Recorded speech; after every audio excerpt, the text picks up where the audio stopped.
Welcome back to my channel study with Surya Anil Mishra में।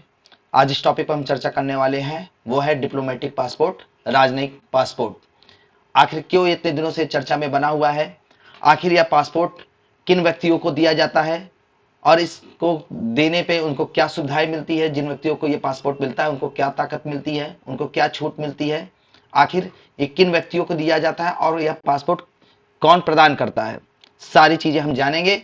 इसके पहले आप चैनल को लाइक करिए, सब्सक्राइब करिए, शेयर करिए। आइए शुरू करते हैं। सबसे पहले हम जानेंगे कि यह डिप्लोमेटिक पासपोर्ट या राजनयिक पासपोर्ट चर्चा में क्यों बना हुआ है। जिस व्यक्ति का आप चेहरा देख रहे हैं, इनका नाम है प्रज्वल रमन्ना। यह कर्नाटक की हासन लोकसभा सीट से एनडीए के उम्मीदवार भी हैं और जेडीएस से प्रेजेंट टाइम में यह सांसद भी हैं। इनका नाम है प्रज्वल रमन्ना। यह कर्नाटक के जो पूर्व पीएम, जो अपने देश के पूर्व पीएम एचडी देवगौड़ा है, उनके ये पोते हैं। उनके पिताजी का नाम है एचडी रेवन्ना। ठीक है। ये किसी एक सेक्स स्कैंडल केस अभी जो कर्नाटक में चल रहा है, पूरे देश में भी चर्चा का विषय बना हुआ है, उसमें ये केस में इन्वॉल्व पाए गए हैं, जैसा कि मार्केट में न्यूज चल रही है। ठीक है। तो होता क्या है कि इन पर ये आरोप लगा हुआ है, लेकिन वो जब तक पुलिस इनको पकड़ पाती उसके पहले ही यह देश छोड़ करके, भारत छोड़ करके विदेश चले जाते हैं। और विदेश जाने पे इन्होंने कौन से पासपोर्ट का इस्तेमाल किया? ये डिप्लोमेटिक पासपोर्ट। किसका पासपोर्ट? डिप्लोमेटिक, राजनयिक पासपोर्ट का इस्तेमाल किया। जब से इन्होंने इस राजनयिक पासपोर्ट का इस्तेमाल किया, तब से यह पासपोर्ट चर्चा में आया कि क्या कोई भी व्यक्ति जो किसी अपराध में संलिप्त है या पाया गया या अपराधी है, क्या उसको यह पासपोर्ट का इस्तेमाल करना चाहिए? या तो करना चाहिए तो जो एजेंसियां इनको ये पासपोर्ट दिया है, क्या उनको इस चीजों पे नजर रखनी चाहिए थी, किस तरीके से इसका प्रयोग किया जाए यह पासपोर्ट, इसलिए यह चर्चा में बना हुआ है। साधारण सी बात है कि जो पासपोर्ट होता है, जैसे सभी व्यक्तियों को पता है कि पासपोर्ट किसी भी देश से दूसरे देश में यात्रा करने के लिए इच्छा रखने वाले व्यक्तियों के लिए एक पहचान का काम करता है, यात्रा में वो सहायक बनता है। ठीक है। आइए जानते हैं कि यह राजनयिक पासपोर्ट के बारे में डिटेल। आखिर यह राजनयिक पासपोर्ट होता क्या है, डिप्लोमेटिक पासपोर्ट होता क्या है? देखिए, जो राजनयिक पासपोर्ट होता है वो जनरल पासपोर्ट जो सभी व्यक्तियों को, वीआईपी वगैरह लोगों को दिए जाते हैं, उससे थोड़ा सा अलग होता है। यह सरकारी व्यवसाय पर या राजनयिक मिशन, जो डिप्लोमेटिक मिशन पे किसी देश से दूसरे देश में भेजे जाते हैं, डिप्लोमेटिक मिशन से एक देश से किसी दूसरे देश में भेजे जाते हैं और देश का जो प्रतिनिधित्व करने वाले व्यक्तियों को जारी किए जाते हैं। यह सभी व्यक्तियों को नहीं जारी किया जाता, यह सरकार ही जारी करती है उन व्यक्तियों को जो राजनयिक सरकारी अधिकारी होते हैं। कभी कभी उनके निकटतम परिवार के सदस्यों को भी दिया जाता है। यह एक पासपोर्ट एक पहचान का रूप होता है। इस पर डिप्लोमेटिक पासपोर्ट पे एक अंतर्राष्ट्रीय कानून भी बना है, जिस पर वह व्यक्तियों को या उस कानून पे, उस पासपोर्ट को पालन करने वाला व्यक्तियों को भी पालन करना पड़ता है। आइए जानते हैं कि वो कौन से लोग होते हैं, एलिजिबिलिटी क्या होती है कि इस पासपोर्ट को पाने के लिए। देखिए, सबसे पहले भारत में जो विदेश मंत्रालय का काउंसलर होता है, वह पासपोर्ट और वीजा कई श्रेणियों में आने वाले व्यक्तियों को राजनयिक पासपोर्ट जारी करता है विदेश मंत्रालय के अंतर्गत, जिन्हें टाइप डी पासपोर्ट भी कहा जाता है। ठीक है।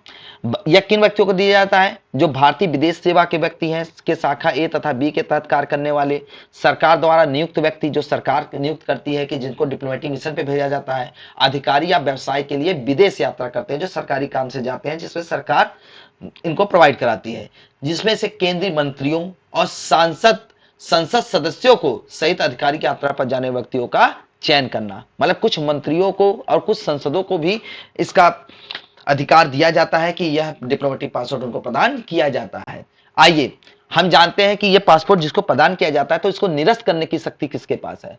डिप्लोमेटिक पासपोर्ट को निरस्त करने का अधिकार पासपोर्ट प्राधिकरण के पास होता है। हालांकि सरकार किसी राजनयिक पासपोर्ट को न्यायालय के आदेश के बाद भी, अगर जस्ट कोर्ट ने कह दिया कि इस व्यक्ति को यह पासपोर्ट मिलना नहीं चाहिए या किसी कारणवश, तो भी क्या किया जाता है, वो पासपोर्ट को रद्द किया जा सकता है। यह किस अधिनियम के, किस एक्ट के कारण आता है? पासपोर्ट एक्ट 1967 के अंतर्गत आता है।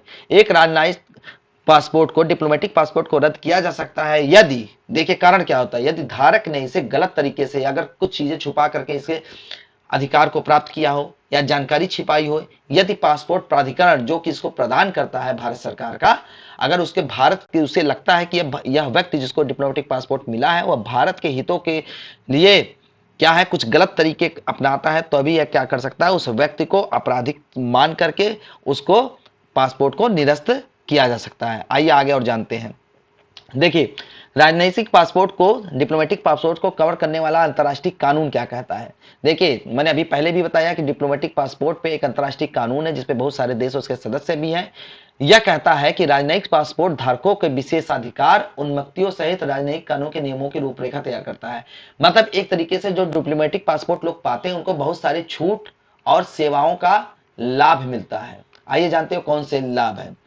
परिचालन वीजा छूट समझौते। डिप्लोमेटिक पासपोर्ट जो धारक होता है उसको देश में बिना वीजा के 90 दिनों तक रहने की अनुमति मिलती है। अगर वो किसी देश की यात्रा करता है उसे 90 डेज को, जनरल पासपोर्ट में लोगों को किसी देश की यात्रा करने के लिए कि जिस देश में वीजा का नियम है वहां पे वीजा फॉलो करना पड़ता है, लेकिन डिप्लोमेटिक पासपोर्ट धारक को 90 डेज के लिए किसी भी देश में बिना वीजा की यात्रा कर सकता है। ठीक है, चाहे उसकी यह यात्रा व्यक्तिगत उद्देश्यों के लिए, जहां उसकी यात्रा उद्देश्य के लिए ना हो, लेकिन यह उन्हें दिखाना होगा कि वो किसी देश से आए तो किसी डिप्लोमेटिक काम से आए हैं, किसी निजी यात्रा के लिए नहीं आए। निजी यात्रा के लिए उनको जनरल पासपोर्ट का इस्तेमाल करना होगा। भारत ने राजनयिक पासपोर्ट धारकों के लिए जर्मनी सहित 34 देशों के साथ परिचालन वीजा छूट समझौते किए हैं।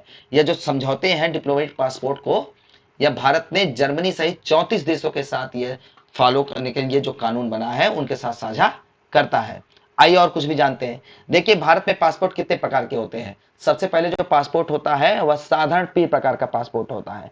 यह वयस्क जो एडल्ट होते हैं, जो 10 वर्ष के लिए दिया जाता है। अवयस्कों के लिए करीब नीले कलर का, उसका रंग किसके लिए होता है, और जो अवयस्क होते हैं उनके लिए 5 वर्ष के लिए होता है। यह सभी भारतीय नागरिकों को दिया जाता है। जो आधिकारिक मतलब ऑफिशियल पासपोर्ट होता है वो किस रंग का होता है, सफेद रंग का। जैसे अभी मैंने स्टार्टिंग में दिखाया था, यह सामान्य पासपोर्ट के समान ही होता है जो सरकारी अधिकारियों को दिया जाता है। डिप्लोमेटिक पासपोर्ट जिस पर हम चर्चा कर रहे हैं यह लाल रंग का होता है, मैरून, लाल रंग या इसे मैरून कलर का कहिए। देखिए, जनरल पासपोर्ट जो होता है उसके कलर अलग होते हैं, लेकिन यह जो डिप्लोमेटिक पासपोर्ट होता है उसका रंग लाल रंग होता है। इससे भी पता चलता है कि यह पासपोर्ट कुछ अलग है। यह 5 वर्ष या उससे कम वर्ष के लिए दिए जाते हैं। उत्प्रवास या पीसीआर के लिए साधारण पासपोर्ट के समान होता है, नारंगी में भारतीय नागरिकों जिन्होंने 10वीं की कक्षा शिक्षा पूरी नहीं की है उनके लिए प्रदान किए जाते हैं। आपातकालीन प्रमाण पत्र, ये अल्पकाल के लिए होते हैं। ये इमरजेंसी के कंडीशन में कुछ चीजें भारत सरकार के द्वारा प्रोवाइड कराई जाती हैं। आई होप दोस्तों, मुझे लगता है कि आपको समझ में आ गया। इसी तरह वीडियो पाने के लिए चैनल को लाइक करिए, सब्सक्राइब करिए। धन्यवाद।